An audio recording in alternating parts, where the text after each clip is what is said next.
Golong-golong gumolong saudara sejati jabang bayine si Suketi. Bangkitlah. Hai para people-people budiman yang berbahagia dan sengsara. Apa kabar kalian semua? Mohon maaf jika channel jarang upload. Ya, namanya juga manusia, pasti mempunyai kesibukan masing-masing tentunya. Selamat datang di channel Pemersatu Kelurahan yang tentunya sudah vaksin. Salah satu film permintaan kalian yang tentunya masih produk dalam negeri nih. Film ini berjudul Malam Satu Suro, yang dimana film ini adalah film legend yang sangat-sangat membuatku ketakutan keluar malam waktu masih bocil ya. Tapi itu dulu, kalau sekarang ya tetap takut sih. Suketi merupakan gadis cantik dan baik, namun kesuciannya direnggut oleh laki-laki yang tidak bertanggung jawab. Karena merasa gelisah, gabut, tak menentu, Suketi bunuh diri dan menjadi penasaran, serta menuntut dendam kepada laki-laki yang menganunya. Namun, di sini Suketi dibangkitkan kembali menjadi manusia oleh seorang dukun untuk dijadikan anak angkatnya. Sampai akhirnya Suketi menikah. Mudeng nggak? Nggak. Ya udah, lanjut. Siapakah Suketi? Secantik apakah dia? Bagaimanakah kisah Suketi setelah bangkit? Jika kalian penasaran dengan filmnya, simak video ini sampai habis dan intro.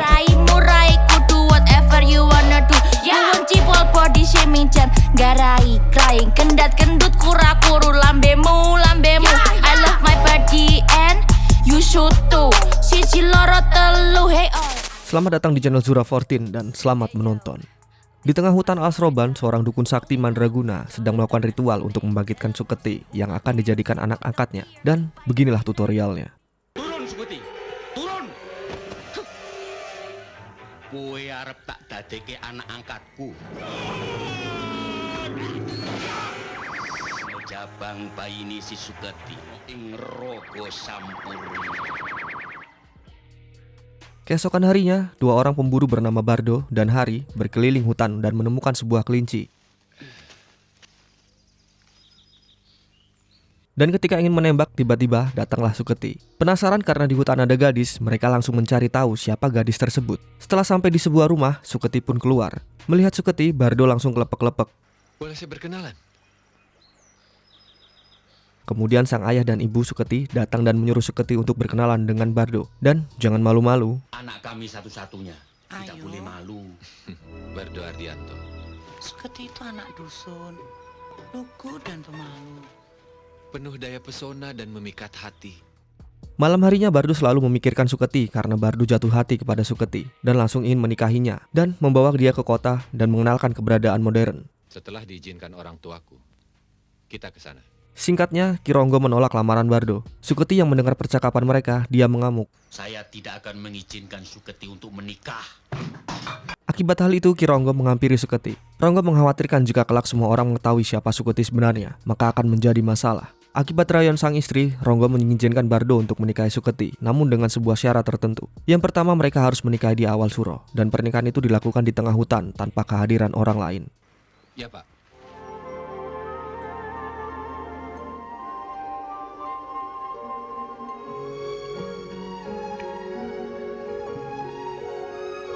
Singkatnya, pernikahan antara Bardo dan Suketi pun berlangsung tanpa halangan satupun. Karena namanya suami istri, ya wajib ngono kae. Pokoknya ya ngono kae lah.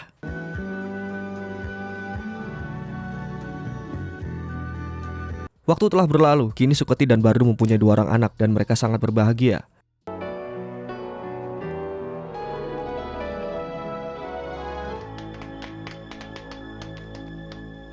Di kantor, Hari memberitahu jika ada Pak Joni yang menunggu di ruang meeting. Selamat siang. Setelah mengobrol masalah tender yang ditolak waktu itu, kedatangan Joni kemari yaitu untuk menyogok dengan cara menawarkan seonggok wanita untuk menemani Bardo. Dengan berbekal iman yang kuat, Bardo tetap menolak tender tersebut. Karena kejadian hal itu, Joni dan rekannya mempunyai rencana untuk menghancurkan perusahaan Bardo dengan meminta bantuan dukun. Dukun tersebut memberitahu bahwa kekayaan Bardo disebabkan oleh sundel bolong dan memberitahu bahwa Suketi istri Bardo adalah sundel bolong yang bereinkarnasi menjadi manusia. Adalah sundel bolong. Apa benar begitu, Mak? Setiap Bardo berpamitan untuk mencari sesuap nasi, Suketi selalu memberikan bunga mawar merah. Semerah bibirmu. Pulangnya jangan lambat, kita makan siang bersama. Ternyata Joni sudah mengawasi situasi dan langsung menuju ke rumah Bardo. Gak pakai permisi assalamualaikum, Joni beserta anak buahnya masuk ke rumah. Pas ditanya, kalian ini siapa? Mak Ija mengatakan jangan menyembunyikan wujud aslimu, sundel bolong, dan mengutus John untuk menangkapnya. Seret dia. dudukkan. Pas ketangkep, Mak Ijah langsung baca mantra dan tentunya sambil menyabut paku yang ada di kepala Suketi dan pergi begitu aja.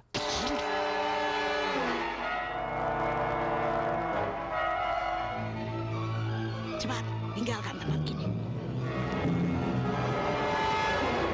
Leo yang baru pulang sekolah, dia masuk rumah sambil ngomong, "Ma, Leo pulang, Ma." Dan pas masuk dia melihat mamanya udah berubah menjadi wujud aslinya.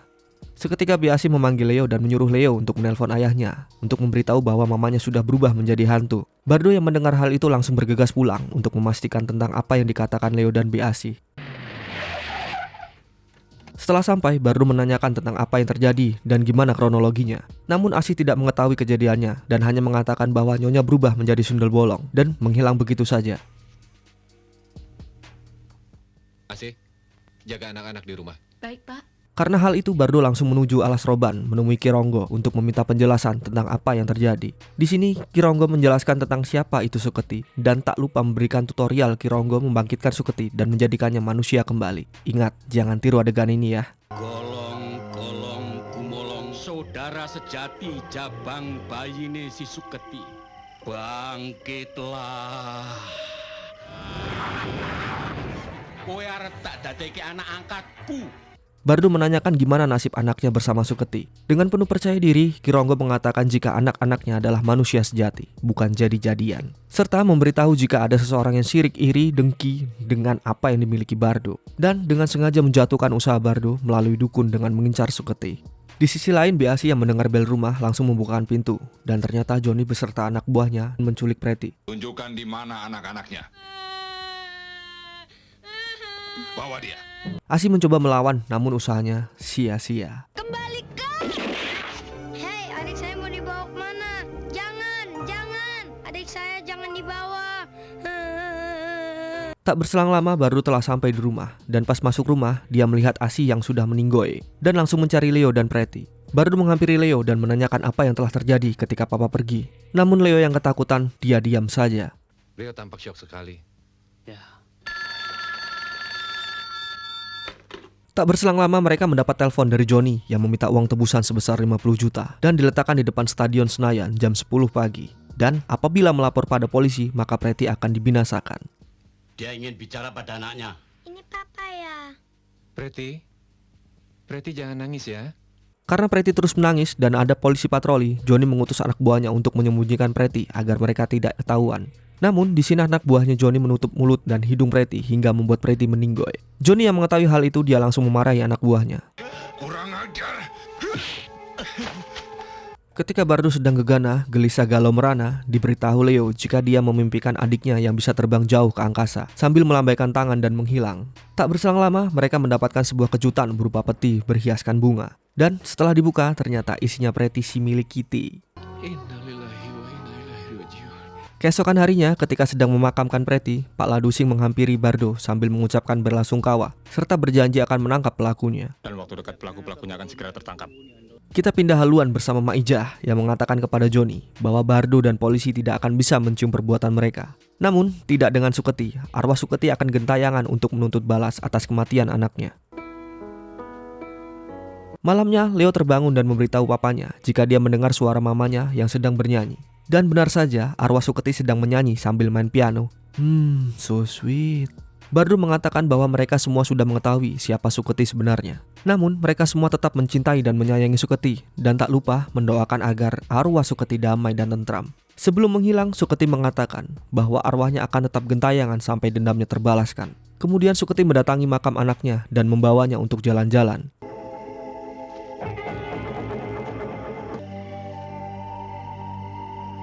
Tak berselang lama, lewatlah penjual bakpao. Suketi memanggilnya dan memesan bakpao untuk anaknya. Namun sang penjual bilang bahwa bakpaonya sudah habis.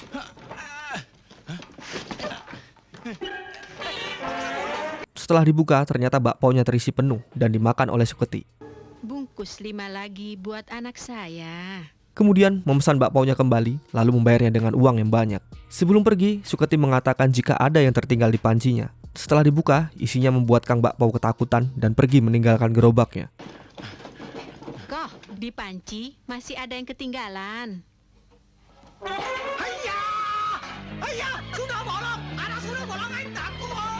Setelah itu anak buah Joni yang sedang asik mendengarkan sebuah lagu didatangi Suketi. Awalnya anak buah Joni tidak mengetahui bahwa itu adalah Suketi. Di sini Suketi berkata, "Kau boleh lupa pada aku, namun tidak dengan anakku." Seketika anak buah Joni menembakinya, namun hal itu sia-sia. Ya, namanya juga hantu. Karena hal itu anak buah Joni yang ketakutan, dia pergi meninggalkan Suketi. Namun hal itu tetap sia-sia. Karena Suketi dengan mudah dan menemukannya dan langsung membunuhnya dengan cara yang dilakukan saat membunuh anaknya. Kamu jahat. Pagi harinya Joni menyuruh anak buahnya untuk mencari pelakunya dan akan mengadakan balas dendam. Anak buah Joni mengatakan bahwa sebelum meninggal dia mengatakan jika dirinya sering dihantui oleh arwah Suketi. Di sebuah pemakaman baru diberitahu bahwa menurut laporan penjual bakpao ada hantu wanita yang membawa seorang anak. Dikira mereka anak yang dibawa itu adalah Preti. Namun di sini nampak makam Preti baik-baik saja dan polisi mengatakan bahwa orang yang mati semalam adalah salah satu pelaku yang membunuh anak Bardo. Di sisi lain Bokir bersiap-siap karena akan ada pertunjukan. Kemudian dia didatangi Dorman dan mengajak Bokir berangkat lebih awal karena tempat pentasnya sangat jauh. Kemudian mereka berangkat dengan menggunakan kereta kuda. Bensinnya udah diisi belum? Ketika di perjalanan mereka berhenti karena melihat Suketi yang cuanti epol. Suketi menghampiri mereka dan mengatakan bahwa Suketi sangat ngefans banget sama Mas Bokir karena Mas Bokir adalah penyanyi top Markotop dan minta tanda tangan. Pas ditanya, "Adik mau kemana nih?" Suketi menjawab mau nonton show-nya Mas Bokir. Karena hal itu Suketi diajak untuk naik bersama mereka. Di perjalanan Bokir bertanya, "Nama adik siapa?" Suketi menjawab, "Nama kan tidak penting, nanti juga pasti tahu." Pas ditanya, "Kok tangannya dingin seperti es?" Suketi menjawab, Biar anget, sekalian traktir minum tuak ya. Setelah itu mereka sampai di lokasi dan melihat para fans Mas Bokir ruamene ora umum. Nampak semua para fans berjoget bersenang gembira saat menyaksikan pertunjukan Mas Bokir.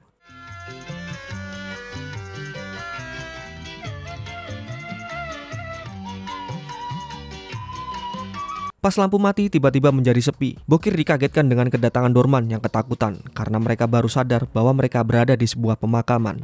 Kemudian Suketi datang. Bokir menanyakan, "Siapa sih kamu sebenarnya?" Kemudian Suketi menunjukkan siapa dia sebenarnya. Akibat hal itu Bokir dan Dorman kabur. Di perjalanan mereka bertemu dengan anak buah Joni dan memberitahu bahwa mereka dikejar-kejar oleh Sundel Bolong. Ketika mereka ingin menumpang, Bokir dan Dorman ditarik oleh Suketi dan Suketi mengikuti anak buah Joni. Karena di sini anak buah Joni mengira bahwa yang diboncengnya adalah Bokir dan Dorman. Dia mengatakan bahwa Sundel Bolong adalah musuhnya dan jika bertemu maka akan dilawan. Gak pakai lama, Suketi langsung membunuhnya. Di sisi lain, Maija mengatakan kepada Joni bahwa cepat atau lambat arwah Suketi akan menghampiri mereka dan mereka berencana akan melawan arwah Suketi. Sundel Bolong itu harus ditumpas. Kita ke kuburan anaknya. Mereka mendatangi pemakaman Preti menggunakan taksi. Terima kasih. Setelah itu, sopir taksi itu berhenti untuk menelpon. Ternyata, sopir taksi itu adalah Hari. Hari menelpon Ladusing dan Bardo untuk memberitahu bahwa pelaku yang mereka cari sekarang berada di pemakaman. Sedangkan Bardo yang mendapat kabar tersebut, dia akan langsung menuju ke pemakaman bersama Kironggo. Kembali di pemakaman, Suketi menghampiri Joni beserta anak buahnya. Kemudian, Maija berencana akan menjadikan Suketi menjadi manusia lagi. Setelah menjadi manusia, Suketi akan dibakar hidup-hidup. Namun, di sini Suketi melawannya dan berhasil membunuh semua anak buah Joni. Karena hal itu, Maija langsung turun tangan untuk menghadapi Suketi dan langsung berubah menjadi gak tahu tuh hewan apa.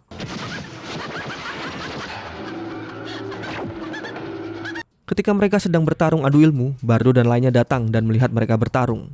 Karena Maija kalah, di sini Suketi mengambil paku dan akan membinasakan Maija dan Joni. Dengan mudahnya mereka dibinasakan oleh Suketi.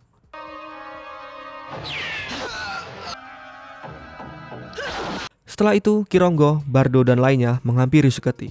Bardo berkata, "Demi cintamu kepada kami, kembalilah ke alammu yang abadi." Suketi mengatakan agar Bardo menjaga anaknya dengan baik dan menasihati Leo agar jadi anak yang berguna bagi bangsa dan negara. Leo jangan nakal ya sayang ya. Selamat jalan, Uke. Setelah itu Suketi menghilang dan tamat. Haters in the start, but now all of them are fans. Yeah, wear what you want cause it's all about having the confidence. Ooh, proud to be women and standing on. Oke, begitulah cerita dari film Malam Satu Suro. Bagi kalian yang ingin filmnya di storyin, silahkan tulis di kolom komentar.